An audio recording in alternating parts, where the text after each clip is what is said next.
Hey guys, Prangell Gaming here and welcome back to Talk the Wall. This is the 21st installment, and before we get right into your responses and questions you may have had, if you haven't seen any of the other 30 installments, then why not go check them out? There's going to be a link in the description of this video for the last video. Also, if you haven't seen any of the other videos and you need to catch up, then click the I button and that'll give you the link to the playlist. But as always, if you have any questions or opinions, do feel free to put them in the comments section of this video because I want a Millwall voice throughout. And while you're down there, don't forget to put your score predictions for the two league games that Millwall play this week. Those are against Walsall and Coventry. You might as well add your opinions on what you felt went right and wrong in those matches. Now, do bear in mind, I recorded this today and the video needs to be uploaded today, so it may mean that the video may go up later than the 3 PM usual upload time. But obviously, I'll try my best and we'll see what happens. And if anything becomes outdated or if any new news stories appear, then I'll cover them next week in the next Talk the Wall. Right, and on to your predictions for this week. And two people actually got the score right. Yes, congratulations to Riley and Joe Conway, who both thought the Lions would beat Watford 1-0. Joe said that he thought Aidan O'Brien would score and he finished with meh. Though O'Brien's prediction for the goal scoring was wrong, I'm pretty sure he won't care as Millwall have progressed to the next round. The next closest predictor was Mill Media. He said the game would end 0-0 and have to go to a replay. After that, Alfie Ross was the next closest as he thought that Millwall would beat the Hornets 2-0 with Cooper and O'Brien getting the goals. Three of you then thought that Millwall would win 2-1. Those were It's Hardcore, Jadams and Joe Holloway. Joe added with Morison and Cooper to get the goals for us and Deeney to score for them. And he finished with, come on Wall, let's get this win. Jadams also said, come on you Lions, and finished with, moo. There were a couple of you, though, that thought that Watford would win. And the closest prediction in terms of predicting Watford would win was a 2-1 prediction with Tunbridge Fan TV and Dylan Gaming both thinking that that would be the final score. The final person to predict was Liam Gaming too, as he said that Watford would win 3-0 with Troy Deeney bagging a hat-trick. Speaking of the FA Cup, who do you guys want in the round of 16? Leave it in the comment section with the reason why you want them in the next round. Obviously, the draw is tonight, so I just want to quickly get your guys' opinions on who you'd want and why you'd want them. And I will actually cover that next week. On to your comments, and we'll start with Dylan Gaming, who commented, do you think we'll reach the playoffs? He ended with, come on you Lions, and moo. And my answer to this question is, I reckon we will reach the playoffs, as that is really Harris's lowest expectation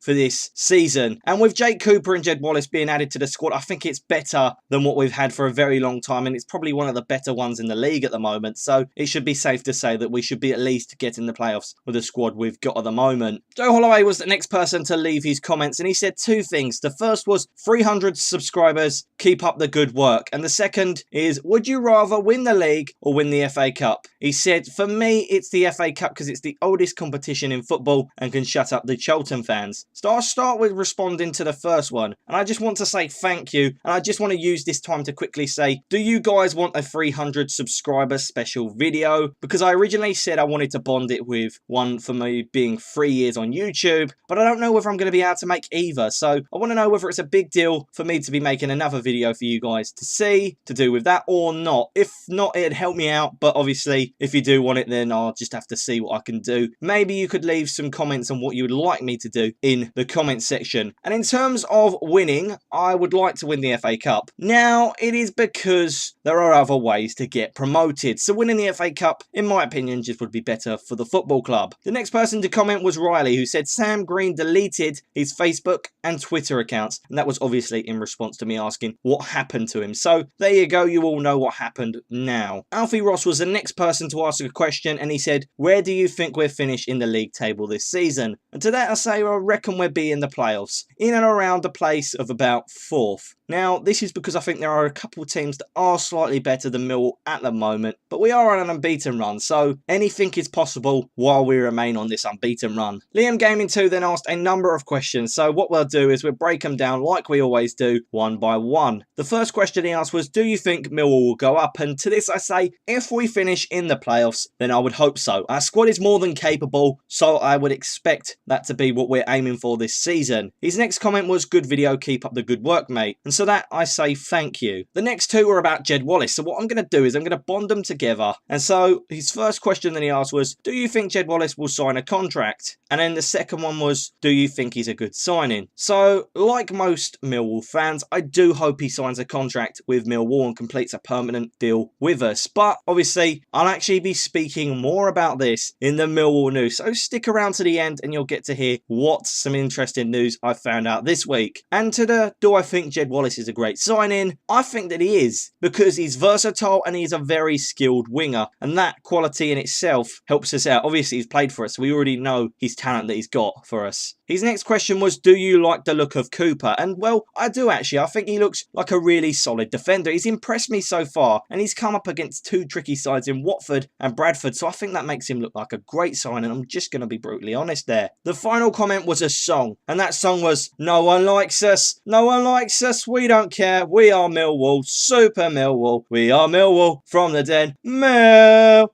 The next person to comment was Jadams, who said Cooper looks really good and Jed Wallace needs more time to get match fit. However, I think he's a great signing and I'm so happy he's back. He also said, I'm happy that Gregory is back on fire and I think he's going to start banging in their goals. And adding on to last week's comment on the Premier League, I would hate to get into the Premier League as I feel it would destroy our club. I know it's mad. He then finished with a good video. So I just want to pick apart the thing about the Premier League, because a lot of you guys will be questioning that. But in a way, while it is a negative point of view, it's a fair point of view. And to be honest, I share a similar point of view, as we don't have the right amount of money. And even if someone was to come in and give us all this money, it wouldn't be right, would it? We've always been a club that's been League One, Championship. We don't need to go to the Premier League. Obviously, for a season, maybe it'd be nice. But you've seen what it's been like for clubs like Blackpool that just haven't been able to do it. They didn't have the financial money to cope with the Premier League, and they've just struggled. So it would really, really destroy us, in my opinion, as well. And I just don't think that the fans would like it either. As much as you say, oh, we want Premier League, it is nothing like League One. It's nothing like the Championship, really. So to be honest, you probably won't like it. And personally, I currently like the way the club is run. I don't have a problem with it. So I think it's just keep it the way it is at the moment, and we just have to see how it goes. But obviously, if the Premier League comes about for us, then we just take it as we do. But again, I don't know whether we do well in it. The VeggieTube was the final person to comment, and he said, do you think Tim Cahill is ever going to be linked with Millwall again? And to be honest, I don't know about this one. I doubt it, because he just doesn't fit into our team, as now we have so much squad depth about, it just wouldn't make sense. But the thing is with Tim Cahill is he's obviously a player that Millwall fans really like, and he's gone on to do big things with his career. So if he did come along and say he wanted to go back to Millwall, I'm sure there won't be many people opposing that idea.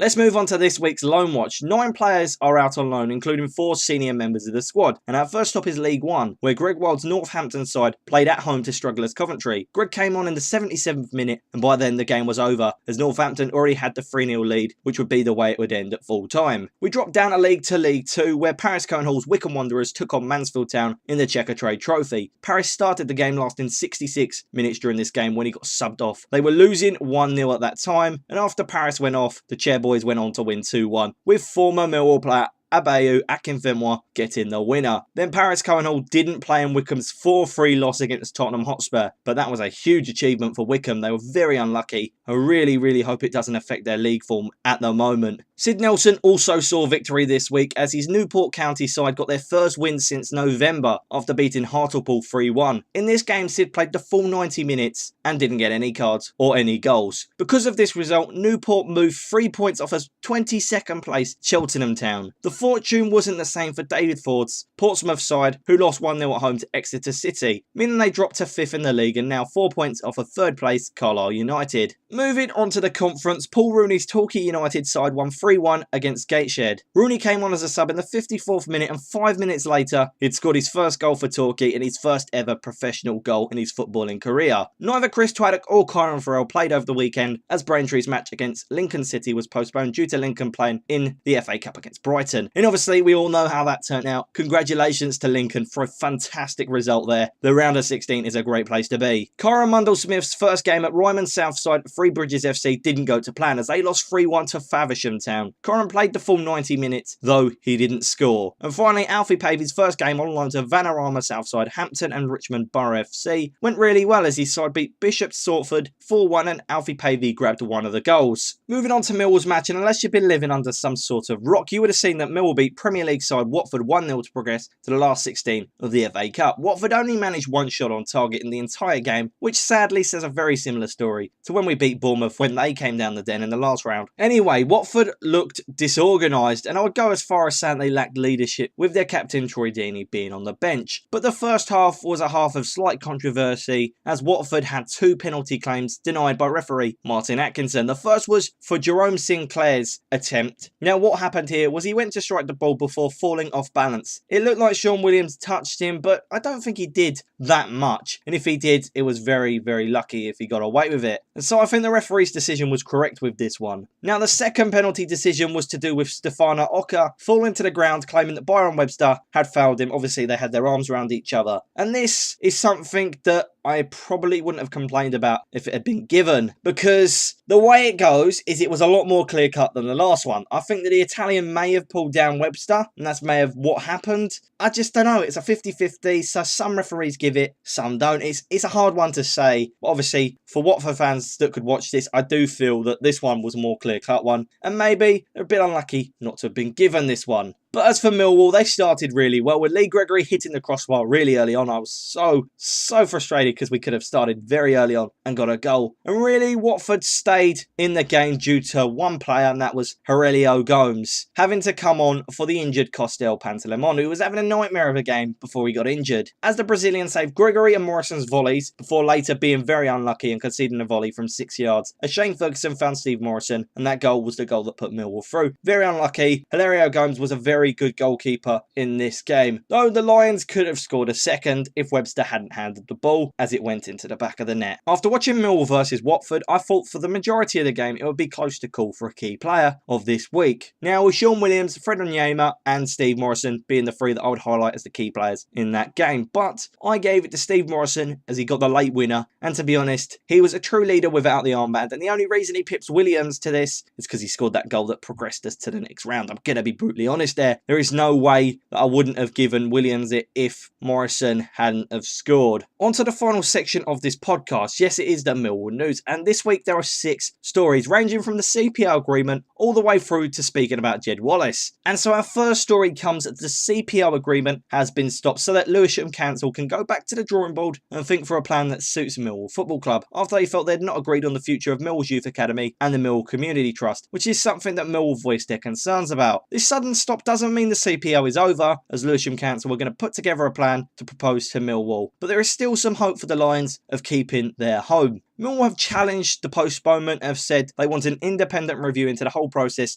to do with the CPL agreement. The next story comes about as Millwall tried to get James Hansen after making a late move. Hansen announced after signing for Sheffield United that Millwall rang his agent, put the same offer on the table, but he said he turned down the offer as geographically it didn't make sense to him as he didn't want to relocate. Jake Cooper is the talk of the next story, and he said that he joined Millwall because it was his first choice and they're not far away from Reading, so it made sense to him. Now, if you don't know the circumstances of this deal, Cooper joined on loan to the end of the season, but it wasn't a deal that was done by manager Jaap Stam. In fact, Cooper left without speaking to the manager after Thiago Ilori joined the Royals from Liverpool. Cooper said that the move was done by the directors of the club and said his main ambition is to get Millwall to the Championship again. Jake also got pressed on whether he'd like the idea of joining Millwall after his loan spell, and he said he hadn't really thought about it. He wants to take each game as it goes, so we'll have to see. I'm sure you guys are going to love this next story, as Millwall have been given ball number 10 in the FA Cup draw, which is tonight. The round of 16 draw takes place on BBC One, with the draw starting around 7:20. Other numbers to look out for are number 4, which is Sutton United, number 7, which is Lincoln City, and finally number 8, which is table toppers of the Premier League, Chelsea. The next story comes from Millwall manager Neil Harris, as he said he didn't want to miss out on signing Jed Wallace, as he said Jed adds depth to the squad and gives Millwall an option to put Fred and Aiden up the top as strikers should this need to happen during the season. He added Jed's pace to his game, and his end product was what we obviously saw last season, and the fact that he's already played for us before makes this signing really important. The final story comes from Jed Wallace himself, as he said that in an ideal world he'll be playing in the Championship with Millwall. He spoke about the fact that a permanent deal was close but didn't happen, so he'll try his best, and if Millwall get promoted, he said that he would like to stay with Millwall. Jed also announced that he turned down a lot of competition from clubs in the Championship and League One, including rivals Charlton Athletic, but he said his relationship with manager Neil Harris made this deal a no-brainer.